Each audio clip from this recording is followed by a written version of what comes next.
Welcome to Rising Tide Startups, where today's most exciting solopreneurs, startups, and side hustlers share their startup stories. Rising Tide helps you break free from the Monday blues and launch your own startup. Each episode is a startup masterclass. Make sure you take notes. Take it away, Kevin. This is Kevin Pruitt with another episode of Rising Tide Startups, and my special guest today is David Hoffman. David, thanks for joining us from the other side of the planet. Thank you for having me, Kevin. So where are you right now, David? So I'm sitting in Hong Kong. And it looks like you're sitting in Hong Kong too. That's exactly right. I am in Virginia with a Hong Kong background just for you. As soon as I turned the Zoom on, he said, "Are you in Hong Kong as well?" I said, "No." I said, "I just put that up for your benefit." But Exactly. David, tell our listeners a little bit about David Hoffman. No, well, thank you. So I'm David Hoffman. I'm an entrepreneur. I've been living in Hong Kong for 16 years. I come from South Africa originally. I came to Hong Kong for 1 year and I was going to move on to Australia. And 16 years later, Hong Kong just presented, I should say Hong Kong and China presented such a world of opportunity in terms of business and the pace that things happened, that I got stuck here for 16 years on this entrepreneurial journey. And I haven't looked back. It's home now. How did you end up going to Hong Kong? You said you were going to Hong Kong on your way to Australia? Yes. So what was the connection to Hong Kong and what was the reason for going there first? So we were at the time, I was part of a big retail group in consumer electronics. And we actually had a small office in Hong Kong that was helping doing our buying and sourcing and looking after suppliers. It was a team of 2 people.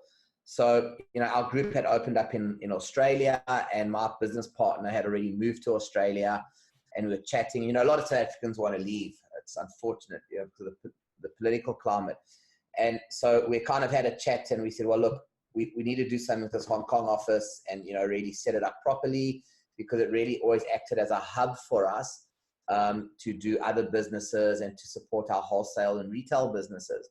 So I said, okay, well, let's do this, because I want to come to Australia. I'll come for 1 year. We'll set things up here properly, and then I'll move on to Australia and, settle down in the business over there. And once I got here, nothing I expected would happen and nothing went right. But, months, years felt like months at the pace was so fast. But I kind of, the city resonated with me. So I came here. And once I started setting things up, things took a turn. We had management we thought would be able to continue with things. We turned out, clearing out that whole management team. That was 1 person, 2 people at the time, but we had to get rid of them, start from scratch. And, in a foreign country, a foreign place, we redid it. And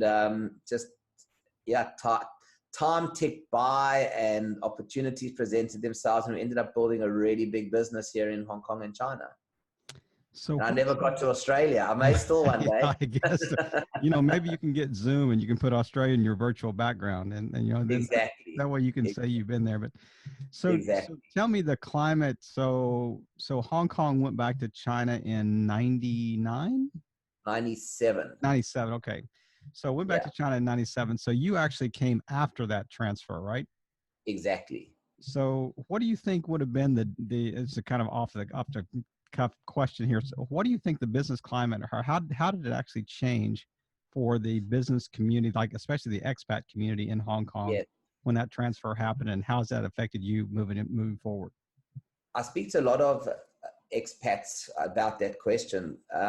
It hasn't changed that much, actually. It's just gotten a lot better. Everybody thought with the China takeover there'd be a lot of problems, and it wasn't. It just opened up more and more to international business. It just became more and more a gateway for people to do business in China. So I think it just accelerated business and became the fun, because it's based on the British law. It just really remained the same and just became the financial hub of Asia, and a big finance center, and the legal systems and infrastructure were good. So all the foreign companies set up headquarters in Hong Kong to have a footprint, into China. Right. So it just boomed and thrived. I don't think it changed much. It got better. So what was you said you were working for like an electronics firm. I mean, was it your own company or were you working for a larger firm, or what was the connection there? at the time, it was an electronics retail group that we had chain stores all over South Africa.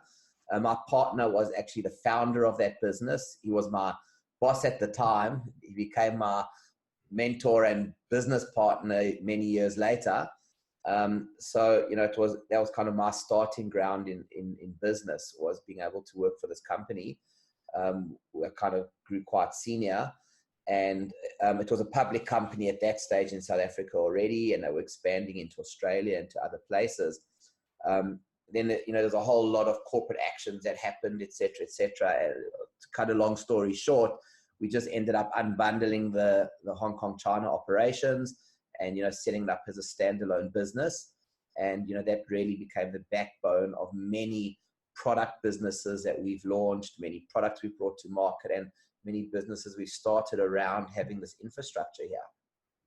So, has somebody that's done business in that environment for nearly 16 years, tell me one of the, or maybe one or two of the biggest hurdles you face, with the supply chain, with product sourcing, with you can fill in the blanks, but I mean, we've all heard horror stories of the container showing up at the dock and everything's the wrong color, or it's molded, or whatever. So how did you, I mean, I'm sure you've kind of had some hard knocks along the way, but how do you kind of overcome that and I guess maintain the quality when you're sourcing things from so far away?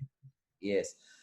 So that's one of the reasons I stayed here so long and ended up setting up such a big team, because the more you stay here and get involved in the business, you realize there's a cultural difference, there's a communication difference in this understanding, and so many things we take for granted as a Western world, let's say, about how we use a product, what's important to us, is actually so unimportant culturally to the Chinese, that even if there's a mistake made, it's not even a deliberate mistake or an intentional mistake. It's because they don't actually have that cultural understanding or even use for a product in some cases. So especially in those days, it's matured a lot now, but there's just little things like, you'd ask for a color green and there's 1,000 shades of green. Mm-hmm. So you can't really blame somebody who gives you the wrong shade of green if you don't really be quite specific on the details. And I think that's really where I find breaking down that communication barrier, and just having that attention to detail in specifications, in requirements, and being very, very patient, because there is an understanding difference. So we sample things, we go into a lot of detail on specifications, so that to make sure it's right, with rounds and rounds of checking and sampling and not assuming. And I think that's really the biggest difference here. It's just that patience and attention to detail that is really required. I think that, if you've been doing business that long in that diverse a space, I think, two things would, as you were talking, that just really kind of stood out to me that I think you would have established over this period of time. And number one would be an incredible network. You probably know people virtually all over China and East Asia. And the second thing is, you have such experience with such a diversity of suppliers or vendors that you're like, I know which ones I can trust, which ones I can't trust, which ones deliver exactly what I've asked for. It's easy to communicate with, that type of thing. So do you think those two factors have played a real key role in you developing, I guess, the depth and breadth of your business and the trust that's kind of built in? Yes. And that's what we actually see as our key knowledge asset, because we've dealt with so many suppliers. We've been burnt by so many. Sometimes it's actually our fault we got burnt and not their fault, although at the time we felt like it was all their doing. But in retrospect, you realize you have a part to play in that. But that's exactly what we feel makes us able to start our businesses, launch our products, is that when we get an idea, we know exactly who to go to. We go, I know who can make that. I know who's good at that. I know who's reliable at that. And a lot of them are even friends now. You pick up the phone and say, hey, I've got this great idea. And they go, yeah, we're interested, and you can talk. It's a huge, huge, huge benefit. And that's why we stay here, to culture those relationships. So it's interesting. You said I went to Hong Kong with the idea that we were kind of in the electronic space, but it sounds like to me that you're in a variety of things and have been, Yeah, whether you did it or whether you acted such, like maybe a liaison or a broker in essence yeah. for other companies around the world. So walk us kind of through that transition. I mean, how do you go from, selling flat screen TVs to saying, hey, you know what? I think we can make women's purses, or we can make, Well, small electric cars, or, you fill in the blank. the keyword's entrepreneurial. You think you Exactly. can do anything. No doubt about it. You You are think a you can do serial anything, entrepreneur. That's exactly right. right? And you see, because you hear we are attending trade shows all the time, we're meeting suppliers all the time. Everybody's shoving ideas in front of you, right?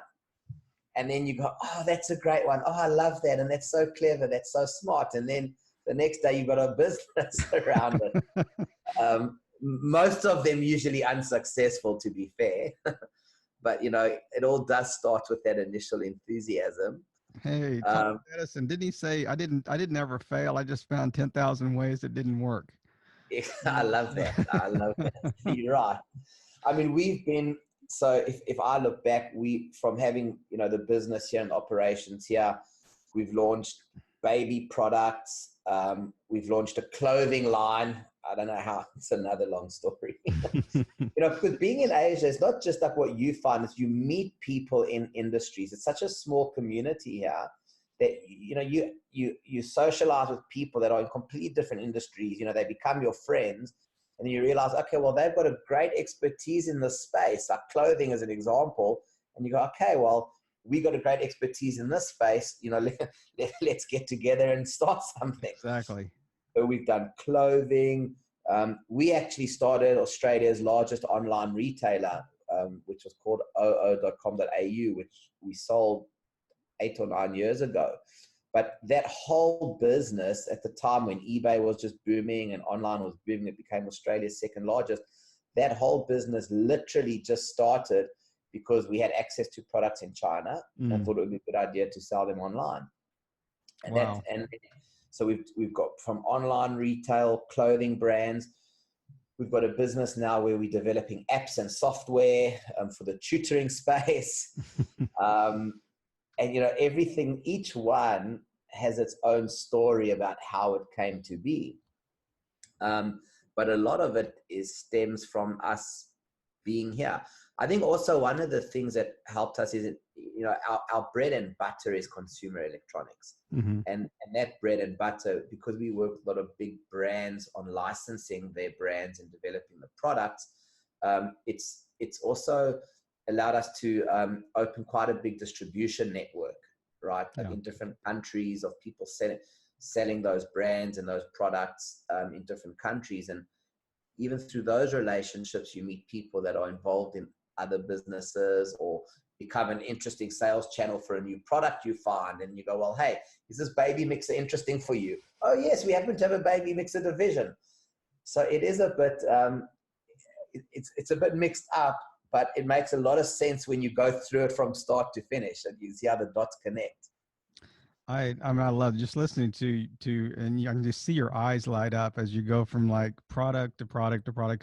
Cause you're exactly right. You have a backstory for every one of those. You could probably recount, the individual you were talking to, if you were in a lift, if you were Exactly. at a restaurant, if you were in a taxi cab, or coming from the airport, whatever the connection was, maybe you're on a Skype call or whatever. But just as an entrepreneur, I mean, there's a famous expression that says, when you're a hammer, everything looks like a nail. And I love it. It's so true. When you're an entrepreneur, everything looks like a nail. So, Exactly. there's no such thing as a bad opportunity. So Exactly. you're so And optimistic. I think, and you hit the nail on the head. It's the 10,000 lessons, things that didn't work, that were the lessons you learned. Exactly. And I must say, we are getting better and pickier and choosier on what we do. And well, you're just wiser. You have a better network. Wiser. You have better, metrics. You have, better history, experience. Your suppliers are better. Your supply chain's better. I mean, the whole process has been refined over 16 years of, hard knocks and mistakes. So you know, You're right. and successes too. I mean, obviously you've had a lot of successes along the way. So, Exactly. you know, to keep that entrepreneurial juice flowing a little bit. So, you know, you lose money Exactly. 16 years in a row, and it's hard to get up that 17th year and say, It hurts. this is a great idea. And you never forget that loss. You never forget Exactly it. right. Exactly right. Well, tell me, you and I are hopping on a lift, and we're going up about 10 floors. Give me your Yes. kind of the quick business elevator pitch of what you do today. That So may be hard for you to define, but yeah. yeah, no, but I think what I call kind of my pet project at the moment, right, is a company we started called GlobalTQM, which is it's done for you services on the ground in China. And it really literally stemmed out of the fact that I'm here sourcing huge volumes out of China, doing this stuff all day, every day for big companies.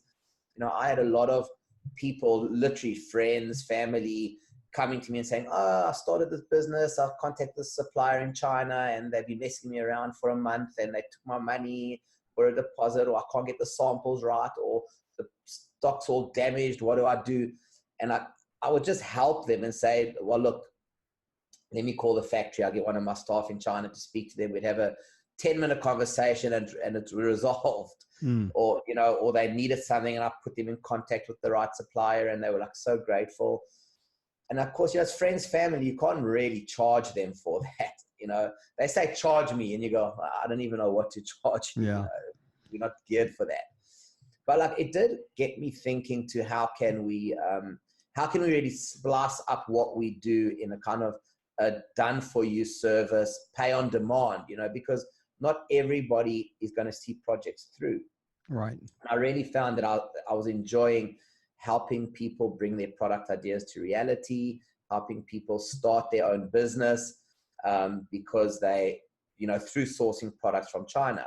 So GlobalTQM is really a business where we have a host of done for you services on the ground in China. So we can find manufacturers for you. We can find, we can background check and vet your suppliers for you.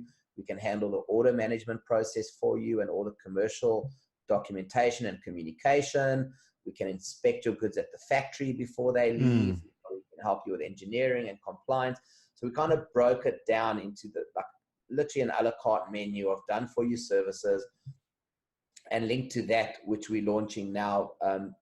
When I say now, I don't know when this is going out, but in January, we're starting our live training program where we're going to just take 50 people as a beta program. And we're going to bring those people into a live environment where every week we're going to do live training with them on how to build your own business around products, everything from sourcing it to building it, to getting it online, to finding selling channels. And every week we're going to do a live session, then document it, wrap it up, bundle it, and send the digital recordings to them. And, you know, if that works well, we want to expand that program. And then, you know, people can learn how to do it. And if they need services on the ground, you know, they've got access to our team. So that's, when you say live, you mean live over like online, like over Skype, Yeah. or live in Hong Kong there? No, live online live. So Okay. we'll choose 50 people. Hopefully we get more than 50 signing up. We'll see. Sure. But we just want to take a group to help us work through it and refine it on what works. And, you know, because what I find is even with the done for you services, not everybody's really ready or has the mindset or understands exactly, you know, how much it takes to get this started. Right. They think, oh, you know, you source a product and everything's perfect. So I think the training and coaching part is really important. And we're hoping actually that through these programs, we even find good businesses to possibly invest in or accelerate. Absolutely. Absolutely. Right? I mean, as you were talking, I was thinking, so, you know, I could even see like an equity share type thing, Exactly. you know, or, you know, as you're moving forward, say, hey, you know, we'd like 10% of this moving forward, and we'll provide these services in, you know, in kind exchange type things. So exactly. And be advisors of the business. Because I have helped people like that. We have scenarios like that have been born out of friendships and relationships. Mm-hmm. So I look at those and I go, wow, there must be so many people out there that have got, because what we realized, we can't do everything, and there's some great ideas out there, Yeah. and there's some great businessmen out there and Yep. operators. So, to try and leverage that, bring what we can, the value we can add to the table, and just find great people to work with and invest in, seems like it can be a very interesting opportunity. Right. So that's kind Absolutely. of the journey I'm on. Absolutely. I love that idea. I mean, as you were talking, I was just thinking, I think if I was them, I would probably just require a, small equity share for everybody that comes in the program. And that way, Yes. it's not like, well, I get to pick and choose, but you're thinking, you may see something for 6 months that looks like it is an absolute dud, Yes. so to speak. And then it just may take off. And you're thinking, I'm sure glad we had 10 or 15% of that, rocket ship. It's a very, It didn't look like it's worth anything initially. but you're so right with that. Like some products or some ideas literally can take 10, 12 months to find a momentum. Yep. Or find a selling channel that works for it. Because, Amazon, as an example, is not an ideal selling channel for every product. It's great for some, but not for everything. Mm-hmm. So there's so many different ways to sell, and some products really need to be in a retail environment, not in an online environment. So it's like, how do we leverage all the years of experience and relationships we've built? But I do think, like, a lot of products will fail, whether it's execution or just a bad product. It's the nature of the beast. And I think what we're looking for is the opportunities, because it does take time and effort. You can't be everything to everyone. And I think as the program matures, we'll figure out how scalable it is. And also, how to identify which opportunities we get involved in or don't. Or is it feasible to have this program where we're involved in every opportunity? I don't know yet. Yeah. It's a journey. Yeah. You can be a silent partner. You own 10 or 50% and do absolutely nothing, but sit there and just get the dividend check. Per contact. That's exactly right. You're already speed dialing your attorney to write up the contract. There you go. Exactly. Yeah, I get a little cut of that for the idea. So yeah, we'll talk offline. Yeah. Well, you can promote. You can get it out of the air. Absolutely, that's exactly right. Yeah, we will certainly do it on this side for sure. So excellent. Give me let's kind of drill down a little bit. Give me kind of what, I mean, I probably could answer this for you, but I would rather hear you answer. But okay. What is kind of your drive? What's your internal driver? What's your, as Simon Sinek would say, what's your why? That kind of fuels you. Yeah, I mean, everybody's got their own why. I think for me, I mean, it's not actually financial reward. Like for me, I mean, from a background perspective, I'm very driven to be successful and earn money, because I think financial freedom gives you independence and buys you the freedom you want. And I think I've, had some background experiences where, money's been a real issue in our life, and it's scarred me in many ways. And I kind of vowed I don't ever want to be in that position again, because it's a very vulnerable position. So that's kind of been I always say that's given me my grit factor, like why I never give up, right? So that's kind of the grit element. But ultimately, I love being free. I love having the freedom to wake up in the morning and do this podcast because I can. And then afterwards, I'm going to take my son to school because I can. And I'm not clocked in on a job in and out, right? And I can go on holiday whenever I like and work from there because I can. That freedom is, to me, that's the quality of life that matters. Oh, and I love that. I love that.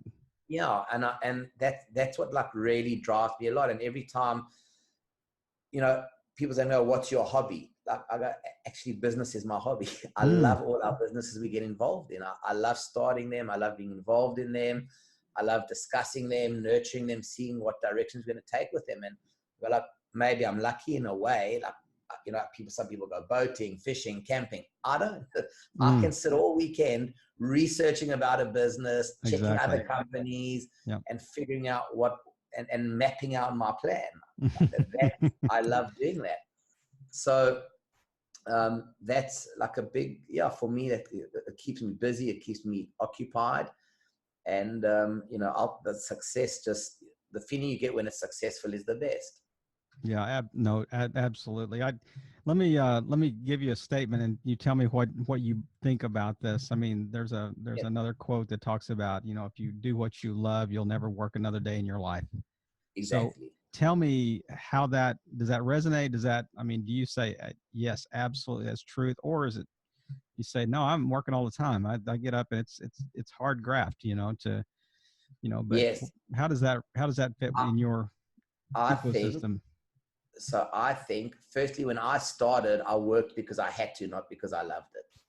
So I get that, and it was a necessity. I can't see any way at that stage in my life that I could have known what I loved Mm, yeah. and what my passion was. Everybody's different. That's me.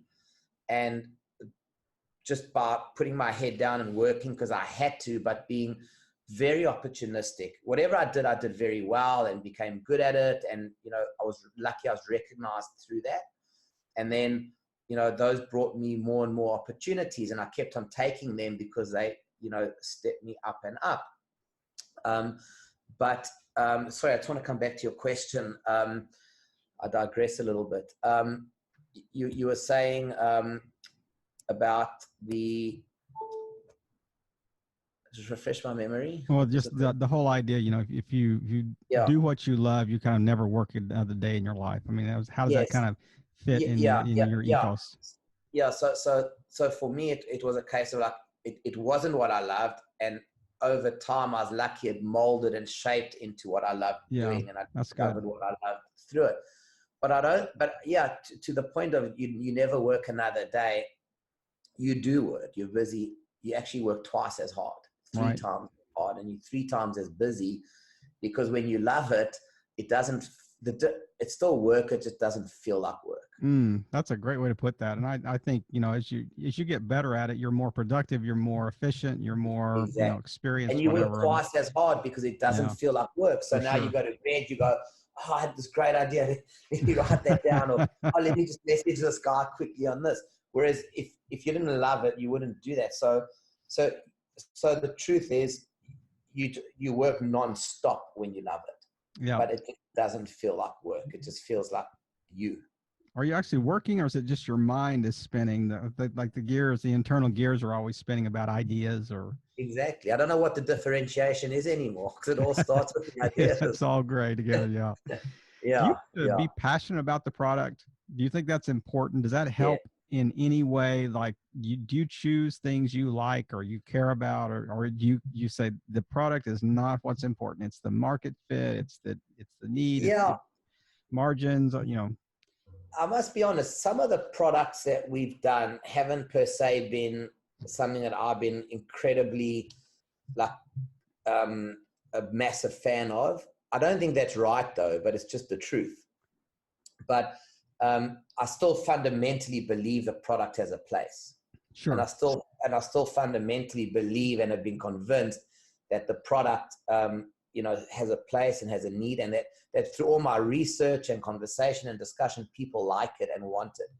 And then because I enjoy that process of building it and refining that message so much, and building the business around it and all the logistics and operational stuff around it, I let that drive me. And then I learned to love the product more and more, and it Yeah. becomes a baby. Yeah. That makes perfect sense. For me, Like, it's a bit of, I know a lot of people are the exact opposite. If they don't love the product, I think it's the best thing since sliced cheese, they can't do it. yeah. Yeah, that makes sense. I mean, do you find yourself, that's kind of a follow-up question, do you find yourself working a little harder slightly for things that you really care about versus the other things, or that you have to kind of Yes. grow into a passion for, or Yes, I do. I do. spend a little more time on those things anyway? Yes. They get that little bit of extra love. That's yeah. Do you have a favorite child? No. Well, okay, maybe it depends. Yeah, yeah. Yeah, maybe, possibly. Not sure. That's right. Who are you Exactly. hanging out with the most? No, no, absolutely. Absolutely. Yeah. The one I like the best is the one that listens to me the most. That's the one I like the best. So yeah, exactly. The one who's most obedient. So, well, like Exactly. we're kind of transitioning to, I mean, I love all parts of our interviews, but this is where I feel like we really add value to our listeners here, is that, Yes. it's the whole idea that just says, hey, I'd love for you to kind of get in the time machine and go backwards a little bit and just say, hey, we're starting again. What would you do if with your experience, knowledge, contacts, whatever, but what would you do tomorrow if you were starting a business, and give us kind of 2 or 3 foundational steps that somebody can grab onto, and doesn't matter what the product is or what the business is, but what are some foundational steps they need to take, to start a business tomorrow?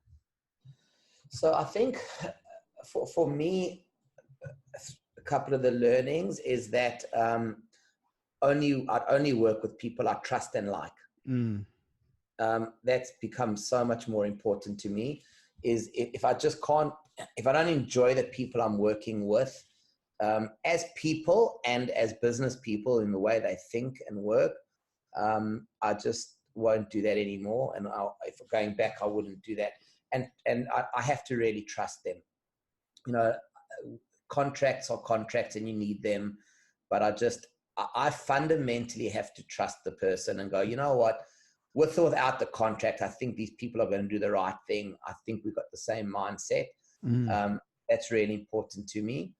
I would also make sure I'm working with people that are really passionate and good at what they do.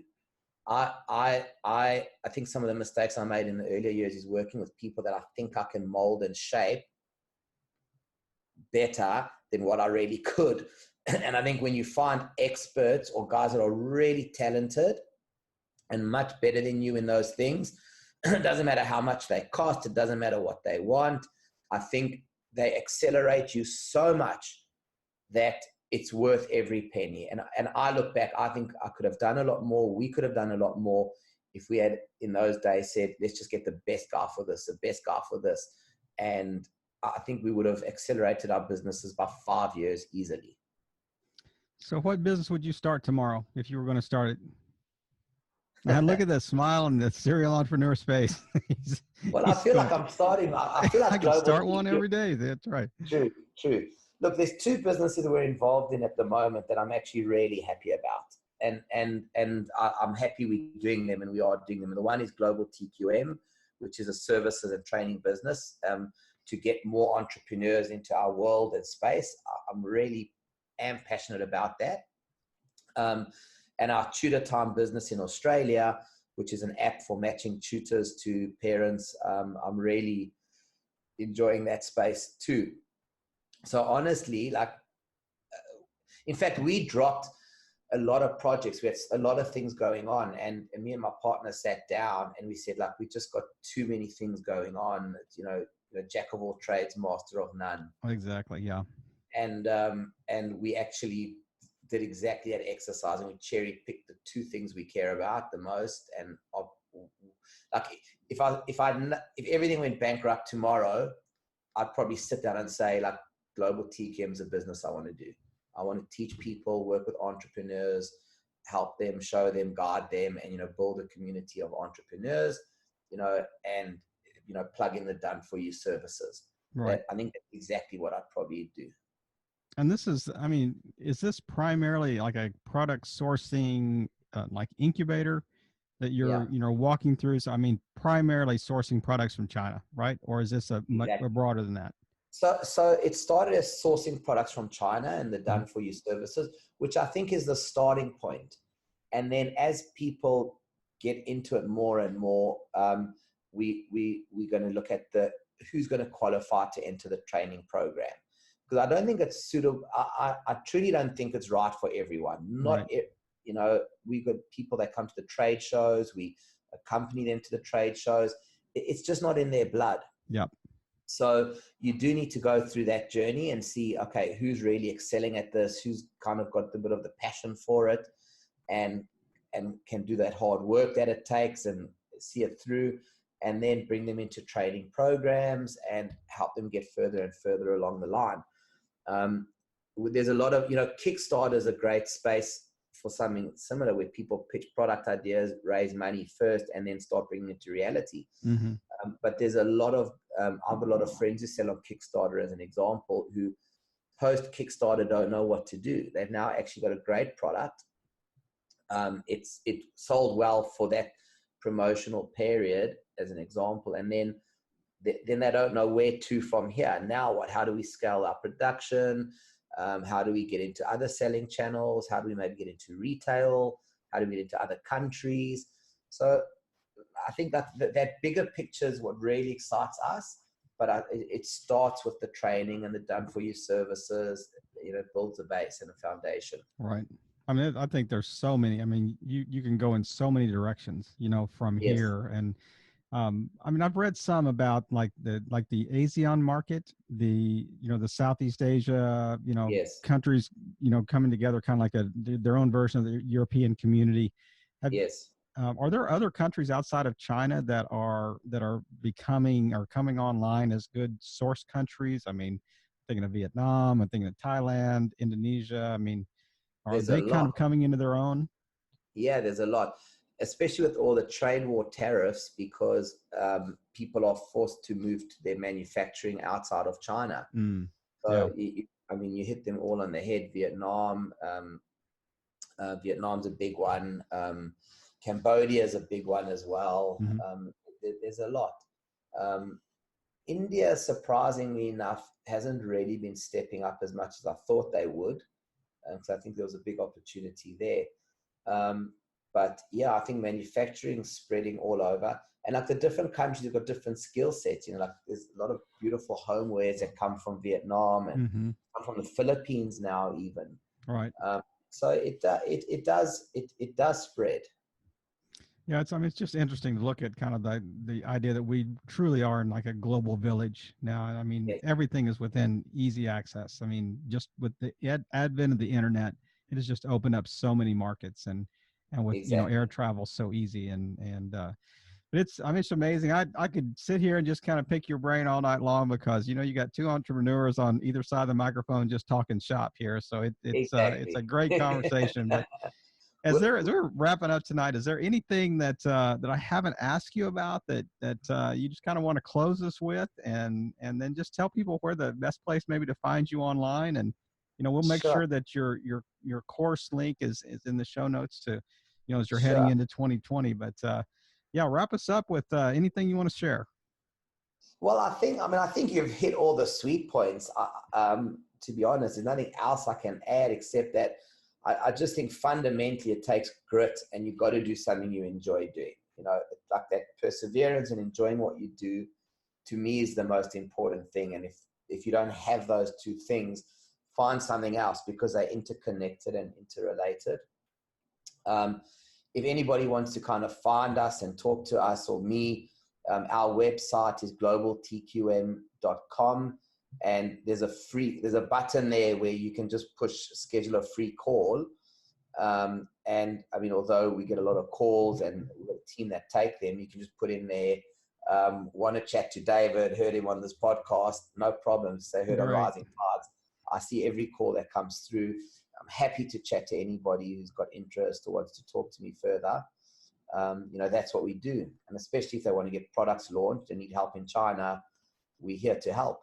Oh man, that is such a great offer to our listeners, and I know that as people hear this, it's even evergreen. I mean, it could be months later that they would just happen to find this episode. But it's going to be really interesting to see kind of the launch of Global TQM through 2020 and 2021, and just see how it grows, and just the businesses that are launched out of that. And we'll try to circle back with you and, next year sometime, and just say, hey, tell us how things look differently, 12 months in or something like that. But I just really appreciate your time today. And it's just been a great, opportunity just to get to know you, and just to chat through, the medium of Zoom, and really just hearing your expertise and just how willing you were to share with our listeners, and just, the highs and lows, and, the things that worked and didn't work. But thank you for just playing your part in helping all boats rise in a rising tide. Have a great day, David. Thank you, Kevin. Thanks so much for having me. Another episode in the books. We hope you heard some great takeaways. Don't forget to subscribe and leave a 5-star review on iTunes and YouTube. As always, thanks for listening to Rising Tide.